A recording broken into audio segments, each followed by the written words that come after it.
Hello everyone and welcome to my channel. And if you're a true General Hospital fan, be sure to like this video and subscribe to the channel. Now let's get started with today's video. General Hospital, GH, spoilers for the next 2 weeks, July 27th to August 7th, indicate that some threats and other bold measures will result in some thrilling episodes. Here's what spectators should expect as the action heats up. Britt Westbourne, Kelly Thiebaud, will whack Jason Morgan, Steve Burton, in the face when he asks if they may talk at General Hospital during the week of July 27th to 31st. It appears that Britt's plan is to turn Jason become a patient so that they can talk in an exam room. Across town, Valentine Cassadine, James Patrick Stewart, will make a deal with Jack Brennan, Chris McKenna, for the Black Box, giving Brennan the ability to assist Nina Reeves, Cynthia Wetros, and Willow Kane, Caitlin McMullen, with Drew Keynes, Cameron Matheson Dirt. Of course, there will be complications with the Drew scenario because Nina just rolled him in the water.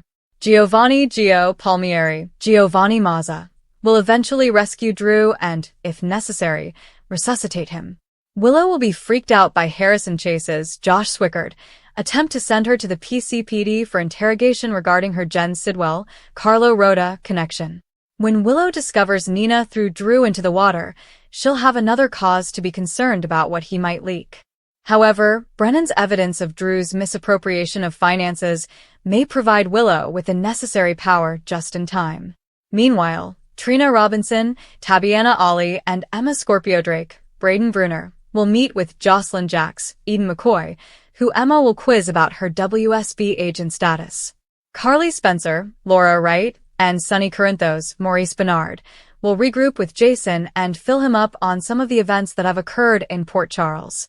Anna Devane, Finola Hughes, will have a reunion of her own with Jason, but Peter August, Wes Ramsey, may once again return in hallucination form and pressure Anna to focus on her revenge scheme. Michael Corinthos, Rory Gibson, actions will then perplex Jacinda Bracken, Paige Herschel. Michael will also demonstrate his new abilities at deception, where Serena Baldwin, Kelly Kruger, will become entangled when she returns to town on July 30th. On July 30th, a mysterious businessman named Hudson, Troy Lennon-Appel, will arrive in Port Charles with a specific aim. Hudson appears to be pursuing Ethan Lovett, Nathan Dean, therefore Ethan is preparing to flee PC. Trina and Kai Taylor, Jens Austin Astrup, will misinterpret Drew's near-drowning drama. Will Trina and Kai presume Willow tried to kill Drew again because they know she is a shooter? Sonny will ultimately invite Jason to come meet with him and may perhaps have an assignment for him. Will Jason turn down the task now that he is focused on Danny Morgan, Asher and Tonizin, and wants to be a good father above all else? That could suggest Jason's mob exodus is on its way, so keep that in mind. Jason will also have some disagreements with Rick Lansing, Rick Hurst, because he does not trust him as much as Sonny does. With the park, Dante Falconeri, Dominic Zamprogna, will assist Elizabeth Baldwin, Rebecca Herbst, with her softball league tournament preparations. The week of August 3rd to 7th may make Rick Lansing, Rick Hurst, jealous because he will realize how close Liz and Dante are growing. Rick's possessive side may become more apparent, and he may revert to his troublemaking inclinations if he is not careful. That might spell terrible news for Rick and Elizabeth's romance. Meanwhile, Trina's stalker will continue to monitor her, which could lead to some frightening events. Is Quinn, Jequin Jackson, the stalker or only a red herring? Could Simon Grady Eldridge, a music executive, or someone else be fixated on Trina? Alexis Davis, Nancy Lee Grahn, will be concerned about Drew's ordeal at the lake. Drew may say it was an accident if he is silenced by the blackmail evidence, but he will eventually recover miraculously from his fake stroke. Alexis will be concerned about changes in Scout Quartermain's, Caden Brenna Tokarczy, access, and will finally lose the act when it comes to getting along with Willow. Finally, Alexis and Diane Miller, Carolyn Hennessy, are about to employ a new associate at their law firm, which will change things up for several Port Charles residents. General Hospital spoilers predict the following 2 weeks will be action-packed, so stay tuned. Port Charles is about to enter one of its most chaotic periods in recent memory, as blackmail schemes tighten their grip, long-buried secrets emerge, and characters across the canvas engage in increasingly troubling behavior that shatters families, friendships, and careers. Over the next 2 weeks, the complex webs of deception enveloping Drew Kane, Nina Reeves, Valentine Cassadine, Willow Tate, and countless others will unravel, leaving massive messes that no one can easily clean up. From desperate pleas and physical confrontations to high-stakes trades involving incriminating evidence, the drama promises to leave almost no one unscathed. The blackmail drama revolves largely around the long-awaited black box, which has become the hottest commodity in town. Valentine Cassadine, never one to pass up an opportunity for leverage, has already taken a bold step by acquiring the item after it vanished from Windermere. With the box in his possession, he prepares for a huge trade that might shift several power dynamics. Jack Brennan, the WSB operative whose own secrets are at peril, is compelled to negotiate. Valentine makes a proposal that Brennan cannot simply refuse: return the black box in exchange for specific concessions that would help Valentine's position and potentially free up resources or safeguards he sorely requires. Brennan's assent to the terms triggers a chain reaction. The evidence in the box includes information that could ruin Drew Kane's remaining credibility and reveal the web of coercion he has created around those closest to him. Nina Reeves and Willow Tate have the potential to gain access to this material, but the path to doing so is anything from clear. Both ladies spiral under the pressure as they wait for the trade to be completed, their worry manifesting in increasingly unpredictable decisions that only add to the chaos. Nina's recent actions have already resulted in a literal and figurative tragedy. After confronting Drew and learning that the blackmail evidence she hoped would keep him in check had evaporated along with the effects of the paralytic medication that once held him immobile, she reacted with pure instinct. In an outburst of rage and panic, she pushed Drew's wheelchair into the lake. The effects of one desperate act have an immediate rippling effect.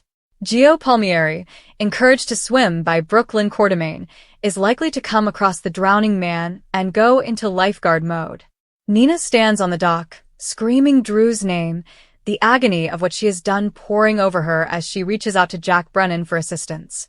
The blackmail material she so urgently sought is now linked to Valentine's trade, and the realization that her own violent impulse may have irrevocably altered the environment makes her unmoored. Her disturbing behavior, once carefully calculated manipulations, has evolved into something more primal and dangerous, and those around her no longer know what she will do next. Willow's situation is equally perilous, with its own kind of unsettling behavior. Facing rising pressure from the PCPD over the Sidwell inquiry, she is cornered when Harrison Chase arrives with inquiries. Rather than cooperate, Willow makes a brazen request that illustrates how far she is willing to go to protect herself. She wants Chase to simply claim he was unable to find her. The plea is an obvious attempt to impede justice, and it puts Chase in a difficult situation. His devotion to his career clashes with any personal feelings or professional background he shares with her. Willow's willingness to ask a law enforcement official to lie on her behalf exemplifies a pattern of behavior that has become increasingly hazardous over time.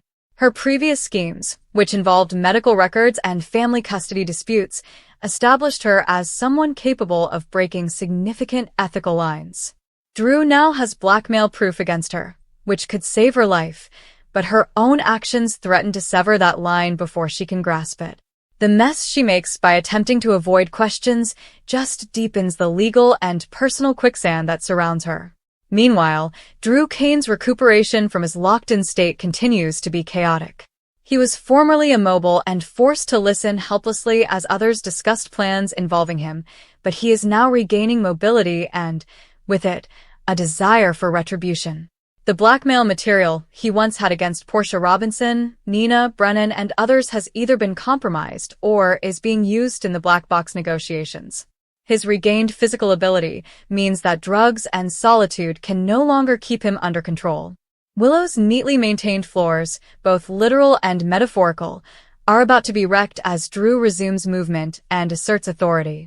His worrisome resolve to pay back scores adds a new dimension of menace to those who thought they had him under control. The chaos he is about to create will not be limited to one home. It threatens to spill over into the larger power conflicts between the Corinthos and Cassadine groups. Jason Morgan's return from his father-son excursion with Danny introduces another combustible factor. The man who returns to Port Charles is not the same one who went. Prison and subsequent events have transformed his objectives, and he begins to reveal shocking revelations to people closest to him. His reunion with Britt Westbourne is far from tender. Instead of a romantic reconnection, the encounter becomes violent as Britt reacts angrily, giving a smack that demonstrates the extent of her hurt and disillusionment. Jason's decisions about his future seem to leave little place for the relationship they once had, and Britt's outburst is the first obvious breach in what will become a far greater emotional mess. Jason's interactions with Carly, Sonny, Tracy, and others further undermine established alliances. He is knowledgeable about previous cover-ups, including the truth about the Cullum shooting, and his willingness to speak openly encourages others to confront their own complicity. Sonny, who is already dealing with the consequences of Rocco's involvement in the shooting and the ensuing protection Jason gave, must determine how to deal with the fresh attention Jason's return will bring. The web of secrets surrounding that incident threatens to emerge at the worst conceivable time. Valentine's blackmail-related maneuvering goes beyond the black box. His determination to retain his relationship with Carly and access to Charlotte puts him at odds with almost everyone involved in the Spencer and Corinthos families. Carly finds herself holding secrets from him even as she defends their relationship, causing internal conflict that Sonny is only too willing to exploit. Sonny's continued efforts to destroy the Valentine-Carly relationship include carefully crafted material and strategic pressure. The resulting mess is one of changing loyalties and emotional manipulation, leaving Carly divided between her love and the practical risks of siding with a man who has so many powerful enemies.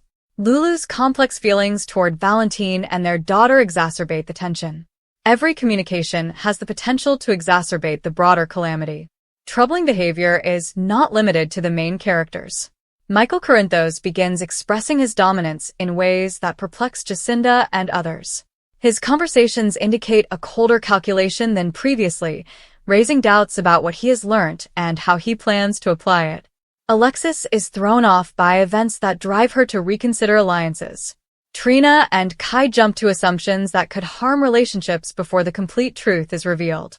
Ava Jerome opens up to Ethan Lovett about some intentions and wants, but the confession itself has the potential to add new issues given Lulu's previous warnings. The electrifying spark between Ava and Ethan is already overshadowed by the realization that it will not continue and that Ethan's own fragile condition will compel him to flee. The Quartermain family is shaken by news about Gio, which exposes long-held assumptions. Tracy is caught off guard by unexpected circumstances, and her reactions spread across the household. Brooklyn's previous plans, especially Willow-related frame-up attempts, continue to cause problems even as she struggles to deal with the ramifications of Lucy's involvement and the financial demands that have already cost her major power at deception. The jumble of opposing ambitions inside that family shows no indication of resolving neatly. Anna Devane's return to the PCPD as commissioner adds a fresh dimension to the law enforcement aspect of these tales. Her reconnection with Jason is personal, and her personnel actions, including potential opportunities for Chase to re-establish his professional reputation, will have an impact on the outcome of the blackmail and obstruction trials. Serena Baldwin's entrance in town coincides with Lucy's need for assistance, adding another emotional thread to an already dense tapestry. Ethan receives startling personal news, which he must subsequently impart to Lulu, keeping the Spencer family in the middle of the chaos. The common thread running across these narratives is how blackmail and the fear of exposure push characters to progressively desperate methods. The black box signifies more than just physical evidence. It is a symbol of the many participants' attempts to keep control over each other. When that control is exchanged, contested, or lost, the consequences are both practical and significant. Careers are threatened, marriages and love relationships strain under the weight of secrets, and the distinction between protector and predator becomes blurred. Nina's lake mishap, Willow's need for a cover-up, Valentine's high-stakes negotiation, Drew's approaching move, and Jason's unfiltered confessions all contribute to a single-wide calamity that will take much longer than 2 weeks to fix. The following fortnight in Port Charles will put every important connection to the test, forcing characters to face the repercussions of their most troublesome decisions. Blackmail, which originally appeared to be a valuable tool, has evolved into a weapon that slashes in all directions. The massive disasters left in its wake, ruined reputations, broken trust, physical danger, and emotional devastation, will define the summer and lay the groundwork for far larger battles to come. Viewers should expect few quiet moments as the pressure builds and several major players' carefully constructed facades finally crumble under the weight of their own lies. In Port Charles's expansive drama, the following 2 weeks promise a cascade of secrets, power plays, and emotional devastation that will leave several important players racing for control. What starts as quiet desperation gradually turns into open blackmail, disturbing decisions, and situations so complicated that no one comes out clean. The air itself appears thick with tension as long-simmering schemes collide with unexpected truths, forcing characters to confront the repercussions of their own disturbing behavior. At the core of the upheaval is Nina Reeves' tenuous alliance with her daughter Willow. For weeks, the couple has walked a perilous line, relying on Drew Kane's silence and compliance thanks to a carefully maintained medical hold.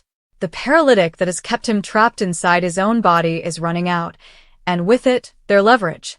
Drew has overheard much too much during his imposed silence, including discussions regarding cover-ups, WSB agents, traffic camera footage, and the extent both women have gone to defend their positions. When he regains full mobility and voice, the blackmail dynamic reverses. He has the power to destroy both of them, and they are aware of this. That knowledge sends Nina into a state of complete fear.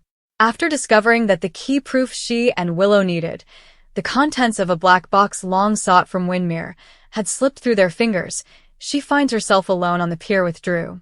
When he finally speaks, the sound of his voice shatters what little control she still has.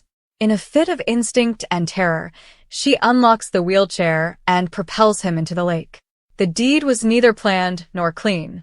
It is the raw product of a woman who has exhausted all other options and can't bear the thought of the secrets he keeps.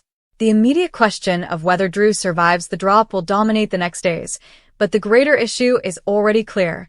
Nina has passed a boundary from which there is no easy return. Willow's reaction is no less frantic. Faced with the same crumbling time frame, she rushes to Jack Brennan with a desperate appeal for new identities and a flight out of town. When that plot threatens to unravel, she puts Chase in an untenable situation, asking him to look the other way and report that he couldn't find her. The request reveals how far her moral compass has slipped. Once a lady who prided herself on integrity, Willow now considers truth as optional and loyalty as a weapon. Her eagerness to drag Chase into the cover-up exacerbates the chaos around the congressional office, the ongoing inquiry into the Sidwell case, and the precarious custody arrangements that still loom over her children. Meanwhile, the black box becomes the focus of a quiet but brutal discussion. Valentine Cassadine has taken custody of it, realizing its usefulness as pure leverage. He approaches Brennan with a trade proposal: surrender the evidence in exchange for certain concessions that preserve Valentine's and Charlotte's interests. The transaction is professional, almost businesslike, but it has the distinct aroma of blackmail. Brennan is forced to assess the cost of retrieving the proof against the payment Valentine demands. Nina and Willow sit on the sidelines, their destinies hanging on the outcome of a deal made by men who have no motive to prioritize their protection. When the box eventually changes hands, the relief is just temporary. The proof may temporarily neutralize Drew, but it also ties Nina closer to Brennan, a man whose methods and motivations remain dubious. Their growing personal engagement only confuses the situation, making a professional arrangement even more intimate and, hence, perilous. Jason Morgan's return to Port Charles introduces a completely other type of disturbance. Jason glides through town like a man ready to reset every relationship on his own terms, fresh off his time with Danny, and yet carrying the weight of previous imprisonment and cover-ups. The bombshells he drops are not limited to one conversation. He seeks out Sunny, Carly, Britt, Tracy, and Anna in turn, bringing knowledge that causes each of them to reconsider their relationship with him and one another. Britt's reaction is particularly harsh. The reunion she has longed for arrives without warmth or apology, leaving her reeling. Carly finds herself holding secrets from Valentine even as she deals with Jason's new priorities. Sonny obtains information that changes his intentions for Valentine and the ongoing consequences from the Cullum shooting. The cumulative result is a succession of emotional aftershocks that spread outward, weakening previously secure partnerships. Michael Corinthos, never one to pass up an opportunity, detects the shifting ground and seeks to exert greater influence. Having recently purchased major shares in Deception, he begins to use his newfound authority in ways that disturb others around him. Whether his efforts are merely commercial or intended to produce a specific conclusion involving Willow and Chase is purposely vague. What is evident is that Michael's brutality has increased. He confuses Jacinda, throws Alexis off balance, and establishes himself as a force that cannot be ignored. Michael's desire to play hardball adds another element of uncertainty to an already secretive society.